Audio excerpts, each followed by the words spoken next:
Mira, vamos a hablar en el capítulo 67 de los Enigmas del Mundo de Lourdes. Encima vas a hablar de otra. ¿Cómo tienes tanta desfachatez?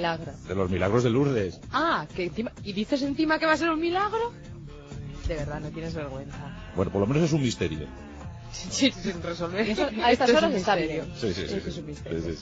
Bueno, pues ahora parece que los milagros de Lourdes se van a revitalizar, se van a poner de nuevo de moda, se van a reordenar los casos, se van a reinvestigar, vamos a volver a analizar. O sea que Lourdes va a ser motivo de noticia y además en los próximos meses, en las próximas semanas. Bruno Cardeñosa recoge el caso y en este capítulo número 67 de los Enigmas del Mundo nos lo ofrece. En 1858, los únicos que sabían de las venturas y desventuras de Lourdes eran los 4.000 habitantes de esta localidad sita a los pies de los Pirineos, hasta que ocurrió el milagro. Hoy, siglo y medio después, Lourdes cuenta con 17.000 habitantes y cada año es visitada por 5 millones de turistas. En Francia, solo París recibe más visitantes. La mayor parte de ellos son devotos y creyentes que peregrinan hasta allí llamados por la tradición milagrosa del agua del lugar. Muchos de ellos están aquejados de enfermedades más o menos graves. Más de 6.700 aseguran haber sanado y en 67 de estos casos una comisión médica integrada por especialistas ha dictaminado que las curaciones son inexplicables.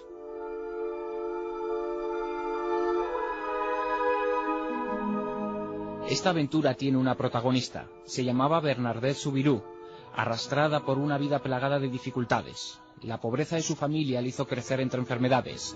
Eso no cambiaría hasta su muerte, que le sobrevino a la temprana edad de 35 años. Lo que sí cambió fue su sino, pues el 11 de febrero de 1858, a la edad de 14 años, cuando recogía leña junto a una hermana y una amiga, observó en el interior de una gruta que se abría junto a un arroyo la imagen de una joven y hermosa mujer resplandeciente.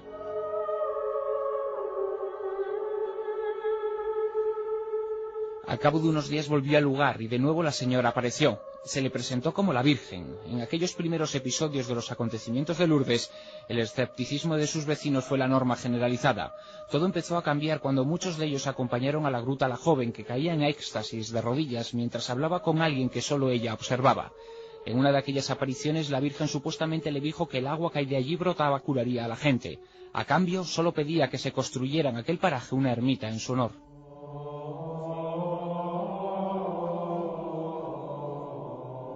4 años después, las autoridades eclesiásticas aprobaron las apariciones. En 1866, la Basílica de Lourdes fue inaugurada. Hubo que esperar unos cuantos años para que comenzaran a fluir devotos al lugar, pero a raíz del año 1875, cuando comienzan a circular rumores sobre las extraordinarias propiedades del agua, Lourdes comienza a convertirse en una meca de peregrinos.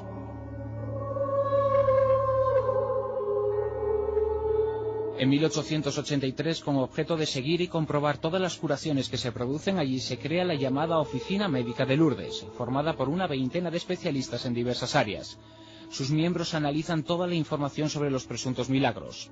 Si 15 de ellos consideran que existen indicios para pensar en la inexplicabilidad de las curaciones, el informe del caso en cuestión se eleva a un comité médico internacional que se reúne en París 2 veces al año. Si sus miembros, por unanimidad, entienden que la curación no se puede justificar desde la razón, la traspasan a la autoridad eclesiástica. Así, de las 6.700 curaciones inexplicables, 67, nada menos que 67, han sido consideradas milagrosas.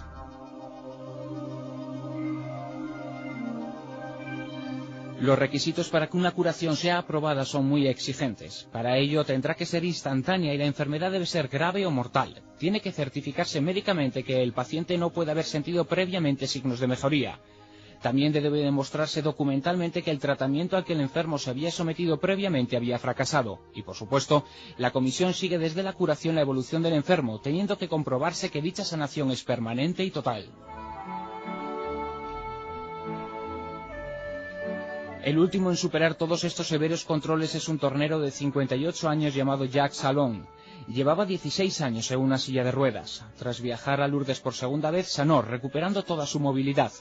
Los investigadores médicos no encontraron explicación al hecho. Eso sí, tanto en este como en el resto de los 66 supuestos milagros, los expertos más críticos consideran que probablemente en los enfermos sanados el origen de la enfermedad hay que buscarlo en causas psicosomáticas. Por tanto, si es así, sería el propio enfermo el que con la fuerza de su fe provocaría la curación. Y mientras se sigue discutiendo sobre si las curaciones de Lourdes son milagrosas o no, el cuerpo de Bernadette Soubirous, 123 años después de su muerte, sigue sin mostrar signos de descomposición. Su cadáver incorrupto es objeto de veneración desde que fue descubierto en tal estado 10 años después de ser reenterrada.